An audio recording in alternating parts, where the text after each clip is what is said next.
Shalom Love Church Family. Senang bisa kembali bertemu lagi dengan saudara semua pada pagi hari ini untuk memuji, memuliakan nama Tuhan, untuk beribadah bersama-sama dengan Love Church Family sekalian. Sebelum kita memulai ibadah kita pada hari ini, mari kita bersatu di dalam doa. Bapa di surga, kami mengucap syukur Tuhan atas berkat-Mu yang Engkau telah berikan kepada kami pada hari ini Tuhan. Sebentar Tuhan, kami akan memulai ibadah kami pada hari ini. Kiranya Engkau Tuhan yang menyertai ibadah kami, Engkau yang memberikan hikmat, pengertian, agar kami bisa menjalankan ibadah kami dengan baik. Terima kasih Tuhan atas segalanya. Hanya di dalam nama-Mu kami menyembah, kami berdoa, dan kami mengucap syukur. Haleluya, amin.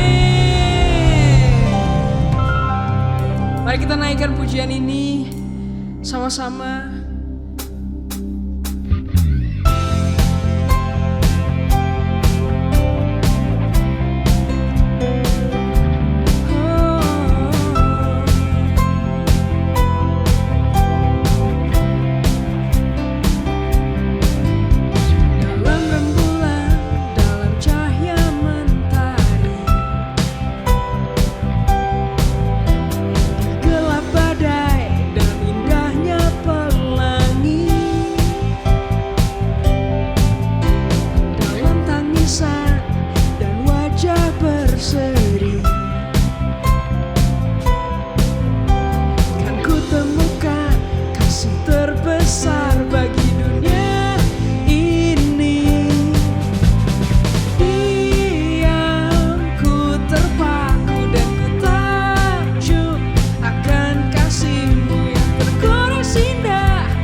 Mari kita satukan hati kita, pikiran kita untuk menerima bagian yang terbaik, yaitu firman Tuhan.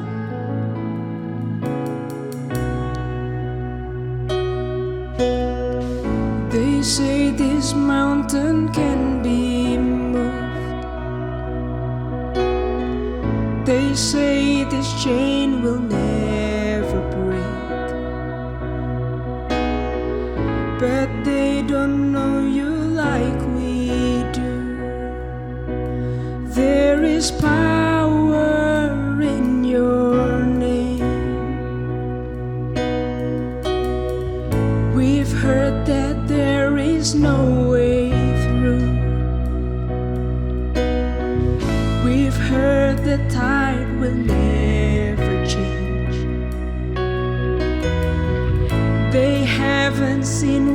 you can do. There is power in your name, so much power in your name. Move the immovable, break the unbreakable. Lord, we believe. Lord, we believe for it. From the impossible, we'll see a miracle. God, we believe. God, we believe for it. Lagu ini merupakan lagu yang menunjukkan kebaikan Tuhan buat keluarga kami, di mana Mama terkasih, Tuhan izinkan untuk menderita sakit yang mengharuskan dia melewati banyak hal. Dan lagu ini membuktikan bahwa Tuhan sangat-sangat baik bagi keluarga kami. Tuhan yang selalu pimpin, Tuhan yang selalu jaga pelihara kami, hingga akhirnya Mama terkasih boleh kembali dari rumah ini bersama-sama lagi dengan kami, dengan sehat, dengan bahagia. Tuhan sangat baik.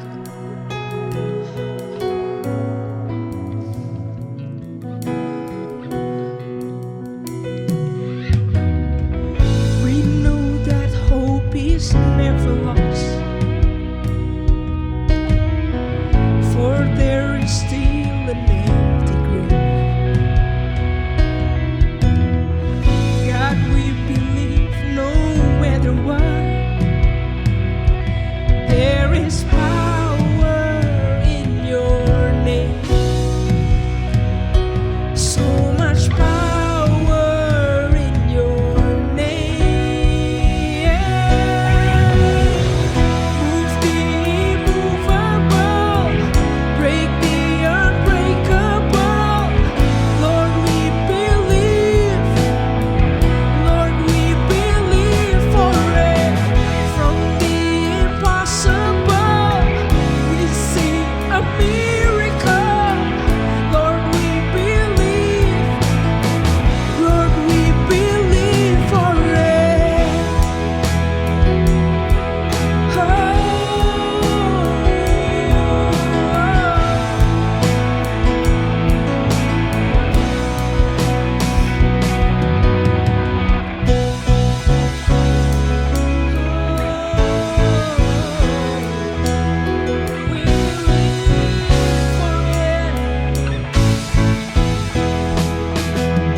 You are the way when there seems to be no way. We trust in you, God, you have the final say. You are the way when there seems to be no way. We trust in you, God, you have the final say. You are the way when there seems to be no way. We trust in you, God, you have the final say.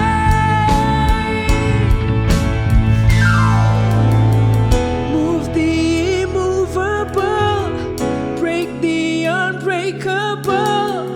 God, we believe. God, we believe for it. From the impossible, I see a miracle. God, we believe. God, we believe for it. We move unmovable, break the unbreakable. God, we believe. God, we believe for it. From the impossible.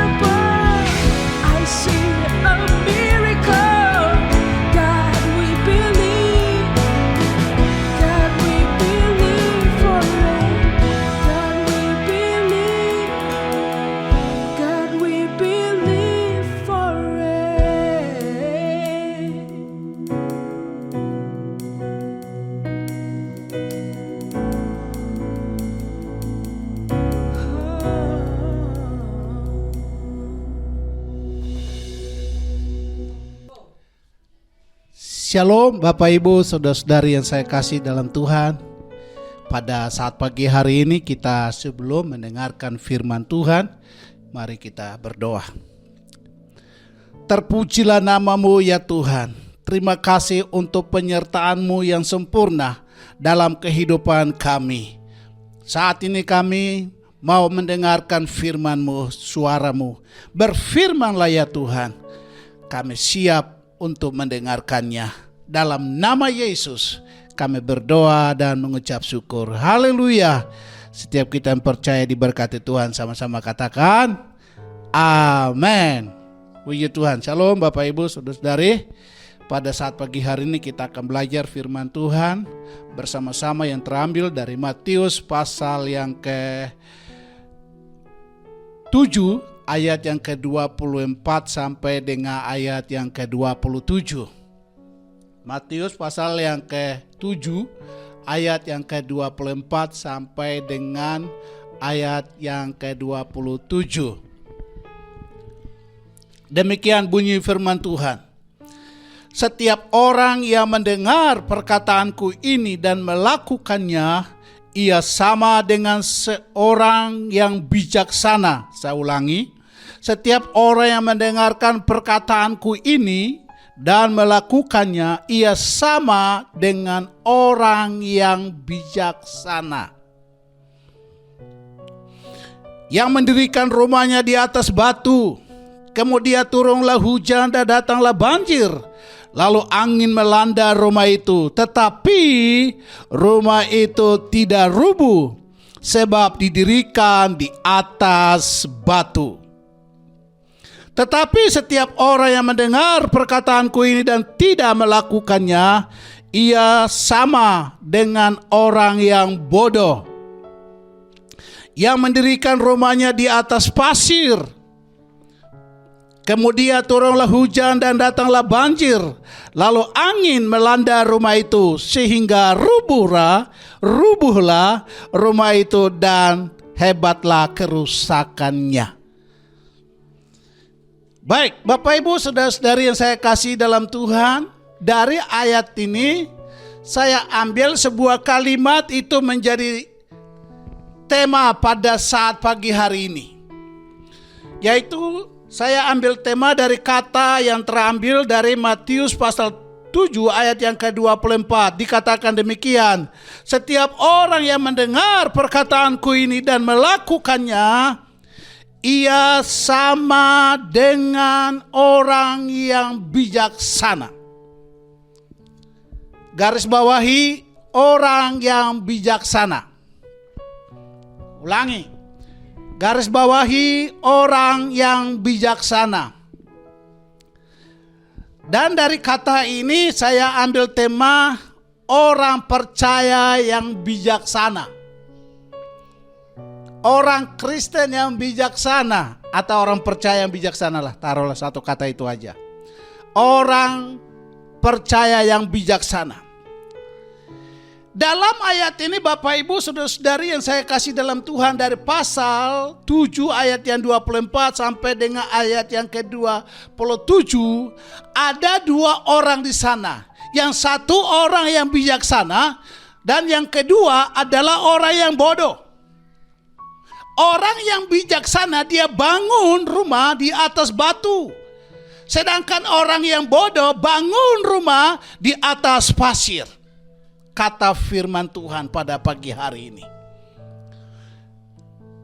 Nah, sebelum saya mengupas tentang ayat ini, kita perlu tahu dulu apa itu bijaksana.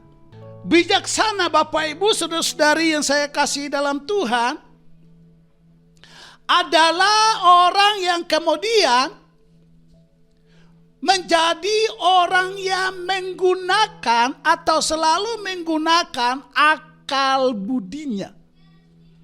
Ya, orang bijaksana itu yang selalu menggunakan akal budinya.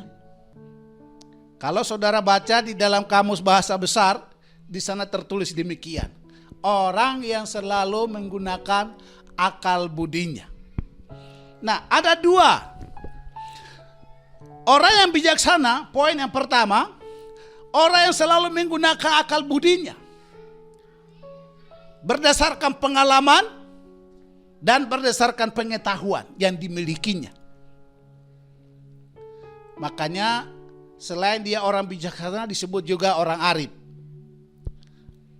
Dengan lain kata, selain orang arif disebut juga orang yang tajam pikirannya. Saudara, orang yang tajam pikiran atau tidak? Kalau saudara tajam pikirannya, saudara orang yang arif, saudara orang yang selalu menggunakan akal budi, berarti saudara adalah orang yang bijaksana. Secara etimologi, saudaraku, Bapak Ibu yang saya kasih dalam Tuhan, secara etimologi, sikap bijaksana adalah sikap yang tepat dalam menyikapi setiap keadaan dan peristiwa, sehingga memancarkan keadilan dan memiliki hati yang bening. Ya, bening hatinya. Artinya hatinya itu jernih gitu. Hatinya itu jernih. Saudara cek masing-masing hatimu itu hati bening atau tidak. Saya percaya jemaat Tuhan di gereja Love Church adalah jemaat Tuhan yang memiliki hati yang bening, hati yang jernih, hati yang bersih. Kita bangga punya Tuhan yang luar biasa. Nah, oleh sebab itu Bapak Ibu saudara-saudari yang saya kasih dalam Tuhan, poin yang pertama mengenai orang yang bijaksana adalah orang yang selalu menggunakan akal budi. Yang kedua Bapak Ibu, orang yang bijaksana adalah orang yang selalu memakai hati yang bijaksana, hati-hati. Dan dia pandai, dia cermat, dia teliti dalam menghadapi apapun masalah dalam hidupnya. Dia selalu cermat, hati-hati sekali dalam menghadapi berbagai kesulitan dalam hidup. Apapun masalah, dia tetap pandai dan hati-hati dalam menghadapi segala situasi apapun. Baik situasi yang baik maupun situasi yang tidak baik. Karena itu Bapak Ibu melalui firman Tuhan ini kita diingatkan untuk kita sebagai anak-anak Tuhan, sebagai orang percaya yang di dalam Kristus wajib memiliki hati yang bijaksana. Sehingga dalam mengarungi tahun 2022 ini kita benar-benar menjadi orang yang bisa, mampu, bahkan menang dalam menghadapi berbagai persoalan dalam hidup. Bagaimana supaya kita bisa menjadi orang yang bijaksana? Saya catat ada beberapa poin penting untuk kita belajar pada hari ini bersama-sama. Lewat kebenaran firman Tuhan yang terambil dari Matius pasal yang ke-7 ayat yang ke-24 ini. Poin yang pertama Bapak Ibu saudara-saudari yang saya kasih dalam Tuhan. Alkitab dengan jelas berkata kepada kita pada hari ini, kalau kita mau menjadi orang yang bijaksana di dalam menghadapi tahun ini, kita harus menjadi pendengar firman. Alkitab berkata demikian. Setiap orang yang mendengar perkataanku ini. Itu poin yang pertama. Kalau kita mau menjadi anak-anak Tuhan yang penuh dengan bijaksana, maka kita sebagai anak-anak Tuhan wajib menjadi pendengar firman dengan sungguh-sungguh. Karena firman mampu merubah seluruh kehidupan kita. Karena firman sanggup untuk dapat memulihkan keadaan kita. Karena di balik kebenaran firman Tuhan ada kuasa untuk memperbaharui seluruh kehidupan kita. Kalau kita mau mendengarkannya. Ini penting sekali. Untuk kita sebagai anak-anak Tuhan. Tidak menjadi anak Tuhan yang santai-santai dalam hidup ini. Kita harus menjadi anak Tuhan yang serius dalam mendengarkan firman Tuhan.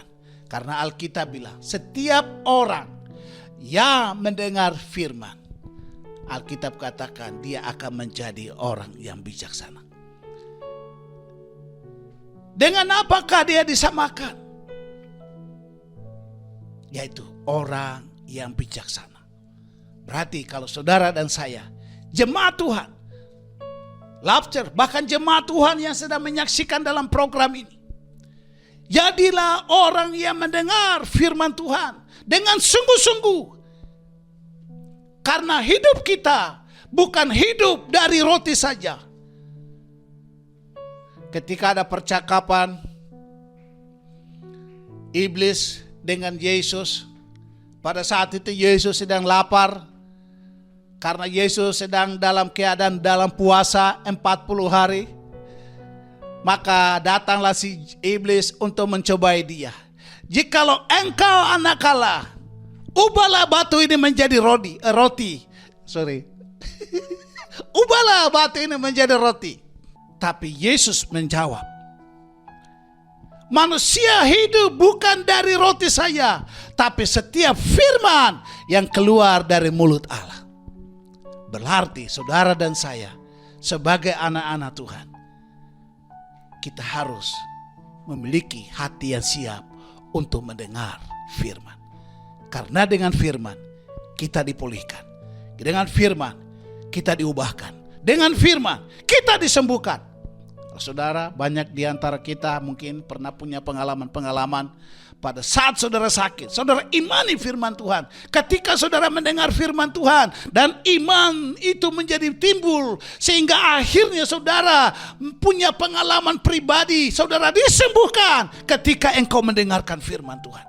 Karena Alkitab berkata bahwa iman timbul dari pendengaran, dan pendengaran oleh firman Kristus. Dan itu dituliskan dalam Roma pasal yang ke-10 ayat yang ke-17. Dikatakan demikian Bapak Ibu. Jadi iman timbul dari pendengaran, dan pendengaran oleh firman Kristus. Saya ulangi, pendengaran oleh firman Kristus. Ini penting sekali. Kita sebagai anak-anak Tuhan, apapun masalah, firman adalah kekuatan setiap saudara dan saya.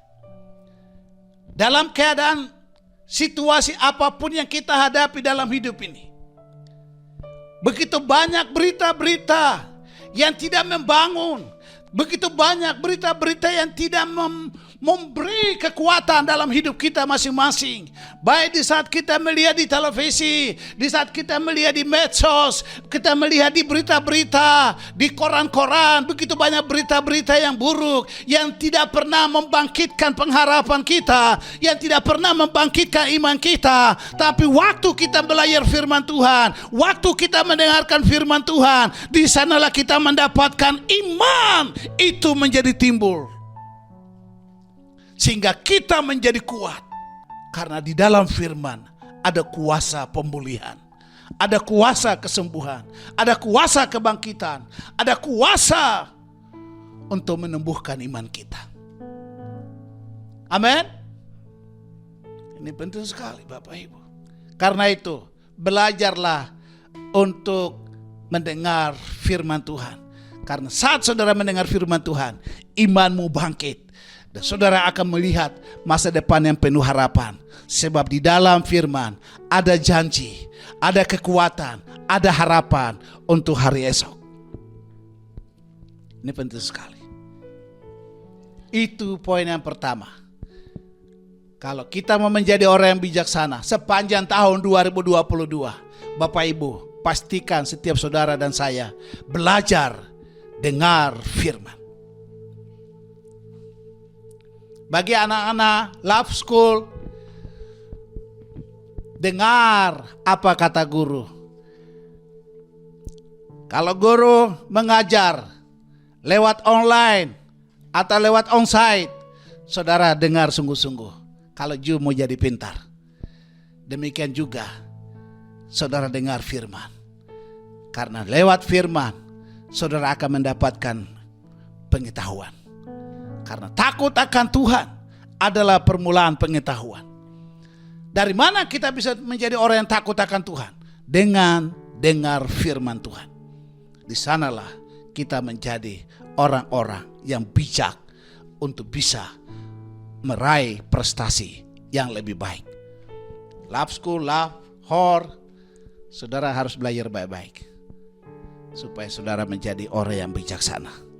Begitu juga jemaat Tuhan, dimanapun berada, jadilah pendengar firman supaya dimanapun saudara berada, saudara menjadi orang yang bijaksana. Itu poin yang pertama. Kedua, Bapak Ibu saudara-saudara yang saya kasih dalam Tuhan, dikatakan dalam pasal 7 ayat yang ke-24, dan melakukannya. Wow, dan melakukannya. Jadi saudara, kita tidak hanya sebatas mendengarkan firman Tuhan, tapi setelah kita mendengarkan firman Tuhan, kita harus menjadi pelaku-pelaku firman Tuhan. Karena Alkitab katakan, berbahagialah orang yang mendengar dan melakukan firman-Nya. Ini penting, menjadi pelaku firman di dalam kehidupan kita, anak-anak Tuhan. Karena saya lihat orang-orang yang selalu beribadah dimanapun, aktif persekutuan, aktif ikut KKR, aktif ikut doa, aktif ikut puasa, aktif dalam segala hal, dalam aktivitas kerohanian. Tetapi dalam perjalanan kehidupan sehari-hari tidak pernah menjadi pelaku firman-Nya. Tidak pernah menjadi pelaku. Nah, Tuhan menghendaki supaya Bapak Ibu dan saya sebagai jemaat-jemaat Tuhan, kalau kita mau menjadi orang yang bijaksana, selain kita mendengar firman, kita harus melanjutkan dengan tindakan berikutnya, yaitu menjadi pelaku firman. Ini penting sekali. Makanya kalau kita melihat contoh Bapak Ibu, orang Farisi, ahli-ahli Taurat, mereka pandai sekali mengajar, tapi tidak pandai dalam melakukan firman. Berbeda dengan Tuhan Yesus.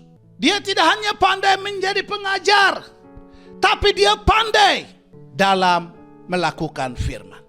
Nah, itulah sebabnya Bapak Ibu saudara-saudari yang saya kasih dalam Tuhan, dalam ayat yang ke-28 dan ayat yang ke-29, saya akan buka dulu Matius pasal yang ke-7 ayat yang ke-29. Dikatakan begini, kesan pendengar, setelah Yesus mengakhiri perkataan ini, takyublah orang banyak itu mendengar pengajarannya, sebab ia mengajar mereka sebagai orang yang berkuasa, tidak seperti ahli Taurat mereka. Nah, Bapak Ibu, apa yang membedakan ahli Taurat dan Yesus? Yesus berbeda dengan ahli Taurat. Ahli Taurat hanya pandai mengajarkan firman, tetapi tidak pandai dalam melakukan firman. Itu sebabnya tidak ada kuasa dalam diri mereka. Tetapi Yesus, dia menjadi pendengar firman, tetapi juga dia menjadi pelaku firman. Dia hidupi firman itu di dalam hidupnya, sehingga hidupnya penuh dengan kuasa. Waktu dia mengajar, penuh dengan kuasa, sehingga orang mendengar, bahkan sampai takjub mendengar pengajarannya. Sebab Yesus mengajar sebagai orang yang berkuasa, kata Alkitab. Berbeda dengan ahli-ahli Taurat. Why? Sebab ahli Taurat pandai mengajar orang, tapi tidak pandai dalam melakukan firman. Tetapi Yesus, dia pandai dalam melakukan firman. Ini menjadi contoh dalam kehidupan saudara dan saya. Kita harus jadi pelaku firman. Amin.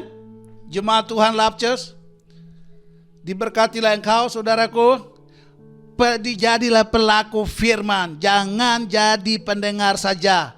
Kalau jadi pendengar saja tidak cukup. Kalau kita jadi pendengar saja, kita tidak akan mungkin menjadi orang yang bijaksana seperti yang dikatakan Alkitab sesuai tema hari ini. Tapi kalau kita mau jadi bijaksana, selain kita mendengar firman, kita juga harus menjadi pelaku-pelaku firman Tuhan. Sehingga perjalanan kehidupan kita dari satu tahap demi tahap berikutnya, kita boleh melihat ada mujizat yang terjadi dalam kehidupan kita. Ini penting, jadi pelaku firman. Suatu hari saya pergi ke sebuah daerah, yaitu di Laut Mati. Di sana dikatakan bahwa tidak ada kehidupan.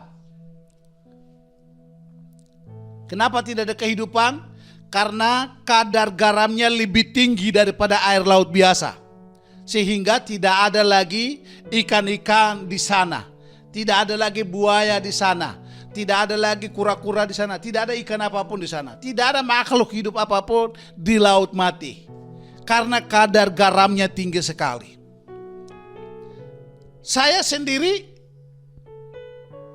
kurang percaya ketika saya dengar cerita tersebut.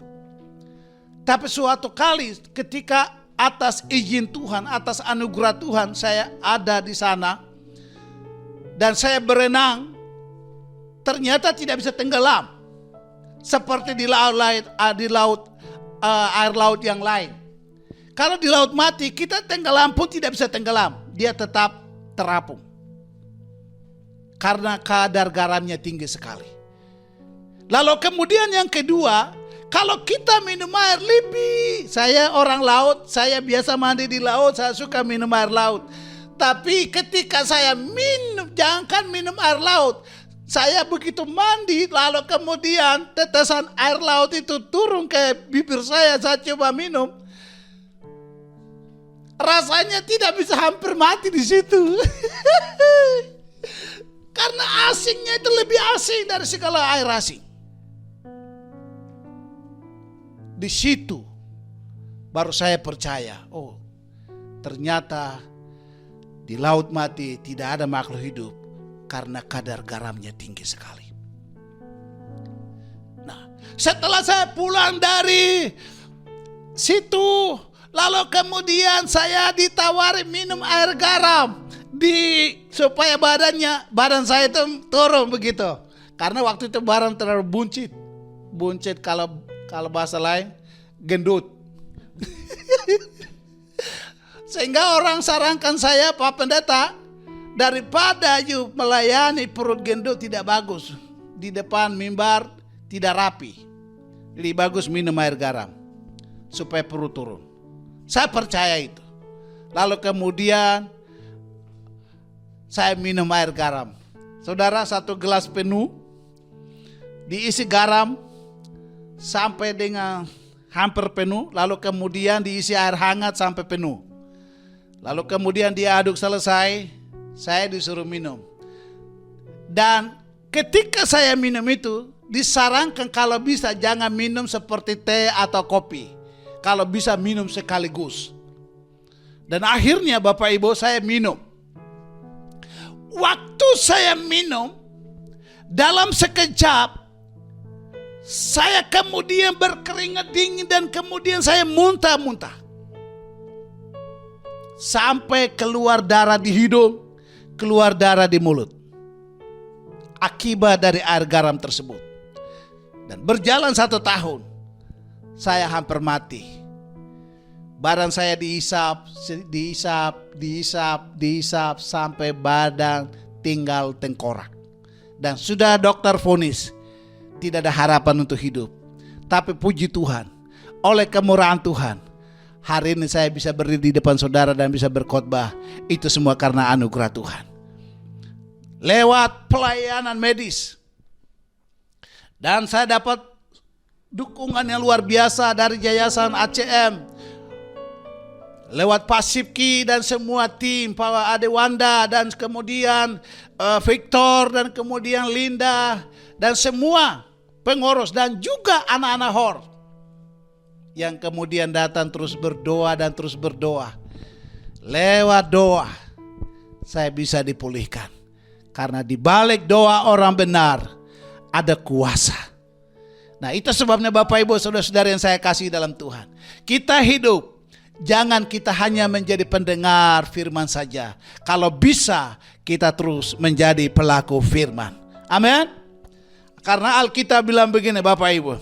Dalam Yakobus pasal yang ke-1 ayat yang ke-22 dikatakan demikian. Tetapi hendaklah kamu jadi pelaku firman dan bukan hanya pendengar saja. Ini penting sekali. Saya ulangi. Tetapi hendaklah kamu menjadi pelaku firman dan bukan hanya pendengar saja. Sebab jika tidak demikian, kamu menipu diri sendiri. Ini penting sekali Bapak Ibu. Kita harus jadi pelaku firman. Supaya hidup kita boleh berdampak. Dan lewat hidup kita banyak orang diberkati Tuhan. Karena orang yang menjadi pelaku firman lebih cenderung menjadi inspirasi bagi banyak orang. Menjadi orang yang membawa dampak dimanapun dia berada. Sehingga lewat hidupnya nama Tuhan dipermuliakan. Ini penting sekali. Itu poin yang kedua. Kalau kita mau jadi orang yang bijaksana dalam tahun 2022 ini, jemaat Tuhan, anak-anak Tuhan, mari kita menjadi pendengar firman. Kemudian yang kedua, kita harus menjadi pelaku firman. Dan yang ketiga, di dalam ayat yang ke-24 dikatakan demikian. Kemudian tolonglah ia mendirikan rumahnya di atas batu. Saya ulangi. Ia sama dengan orang yang bijaksana yang mendirikan rumahnya di atas batu. Poin yang ketiga, Bapak Ibu saudara-saudari yang saya kasih dalam Tuhan. Kalau kita mau menjadi orang yang bijaksana, mari kita harus jadi orang yang berakar dalam Kristus. Sebab Kristus adalah batu karang yang teguh. Amin. Kristus adalah batu karang yang teguh. Karena itu Bapak Ibu saudara dan saya, kita harus menjadi orang yang berakar dalam Kristus. Ini penting sekali. Makanya dalam Kolose pasal 2 ayat yang ke-7 dikatakan demikian. Hendaklah kamu di dalam Dia, ya saya ulangi. Hendaklah kamu berakar di dalam Dia dan dibangun di atas Dia. Hendaklah kamu bertambah teguh di dalam iman yang telah diajarkan kepadamu. Dan hendaklah hatimu melimpah dengan syukur. Paulus menasihati jemaat Tuhan yang ada di Kolose agar supaya mereka berakar di dalam Dia dan dibangun di dalam Dia. Supaya hidup kita benar-benar tidak mudah tergoncangkan. Bapak Ibu, suatu hari terjadi banjir yang besar di daerah saya di Papua. Lalu kemudian semua pohon-pohon, baik pohon-pohon dan maupun pisang, kelapa dan semua yang lain, itu semua tumbang akibat tanah longsor. Semua tumbang. Dan ada satu pohon namanya pohon beringin. Nah, pohon beringin ini dia bertumbuh di atas batu. Dia bertumbuh di atas batu. Dan waktu saya lihat, Bapak Ibu, ternyata pohon ini tidak tumbang karena akarnya itu dia berakar di atas batu tersebut. Bahkan sampai akar-akarnya itu mengikat batu. Saudara boleh tahu, saudara bisa lihat ciri-ciri pokok akar daripada pohon beringin itu dia tanam arah barat, selatan, utara semua kuat, Bapak Ibu. Dia berakar di mana-mana. Bahkan sampai akar yang di tengah itu dia lingkar di batu tersebut, Bapak Ibu. Sehingga waktu terjadi longsor, semua pohon tumbang. Tapi pohon beringin tidak tumbang. Oleh karena pohon beringin ini, dia berakar kuat di batu tersebut. Sehingga pohon ini tidak tumbang. Nah, demikian juga dalam kehidupan kekristenan kita. Kalau kita berakar dalam Kristus Yesus, maka saya percaya badai apapun yang datang dalam hidup kita, masalah apapun yang datang dalam kehidupan kita, itu tidak akan membuat kita menjadi tumbang, bahkan jauh daripada Tuhan. Sebab apa? Kita berakar dalam Kristus sehingga kita menjadi kokoh berdiri di hadapan Tuhan. Ini penting sekali. Dan itulah ciri orang yang bijaksana. Saudara mau jadi bijaksana? Berakarlah dalam Kristus. Saudara, saya bersyukur ketika begitu banyak badai yang datang dalam hidup saya tetap berdiri kokoh. Ketika saya hampir mati, saya tidak pernah bersungut-sungut. Karena saya tahu Tuhan yang pelihara hidup saya. Dan itu terjadi dalam hidup. Bahkan tidak lama kemudian tahun 2020, istri saya meninggal. Secara manusia saya tidak kuat. Tapi oleh kemurahan Tuhan, saya bersyukur sampai hari ini masih ada. Bersama-sama dengan Pak Gembala Sipki Priyatelna dan semua teman-teman dari Gereja Love Church dan Yayasan ACM dan Yayasan Transformasi Indonesia. Semua karena anugerah Tuhan. Sampai detik ini saya bisa ada semua karena kemurahan Tuhan. Saya percaya kita punya pengalaman yang berbeda-beda. Mungkin saudara punya pengalaman yang berbeda dengan saya. Tapi semua masalah apapun yang kita hadapi, masalah apapun yang kita jalani, selalu ada jalan keluar. Karena kita ada di dalam Kristus. Luar biasa. Itu poin yang ketiga. Poin yang terakhir. Bapak Ibu saudara-saudari yang saya kasih dalam Tuhan. Bagaimana kita bisa menjadi orang yang bijaksana? Orang yang bijaksana adalah orang yang menyingkapi keadaan yang akan datang dan memiliki persediaan. Saya ulangi. Orang yang menyingkapi keadaan yang akan datang dan memiliki persediaan.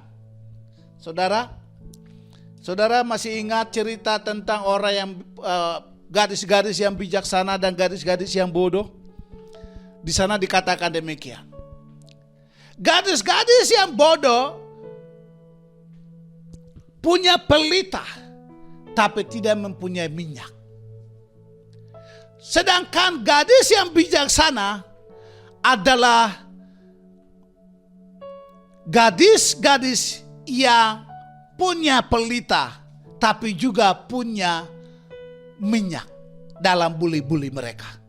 Artinya begini, mereka sudah punya menyingkapi sesuatu yang akan datang ke depan. Seperti apa akan terjadi. Tetapi sebagai orang yang bijaksana, sebagai gadis yang bijaksana, mereka punya persediaan minyak. Makanya waktu mempelai datang, 5 tertinggal, yang 5 bisa masuk. Kenapa? Karena mereka punya persediaan. Nah, oleh sebab itu Bapak Ibu saudara-saudari yang saya kasih dalam Tuhan, jadilah saudara orang yang bijaksana. Harus menyingkapi keadaan zaman sekarang ini. Tidak lama lagi Kristus akan datang. Kita tidak tahu kapan Yesus itu datang. Tidak ditetapkan tanggal berapa, bulan berapa, tahun berapa Yesus itu datang. Tapi kita sebagai anak-anak Tuhan harus menjadi anak-anak Tuhan yang bijaksana, yang menyingkapi keadaan yang akan datang dan memiliki persediaan. Ini penting sekali. Sama seperti ketika para Raja Firaun bermimpi 7 lembu yang gemuk dan 7 lembu yang kurus.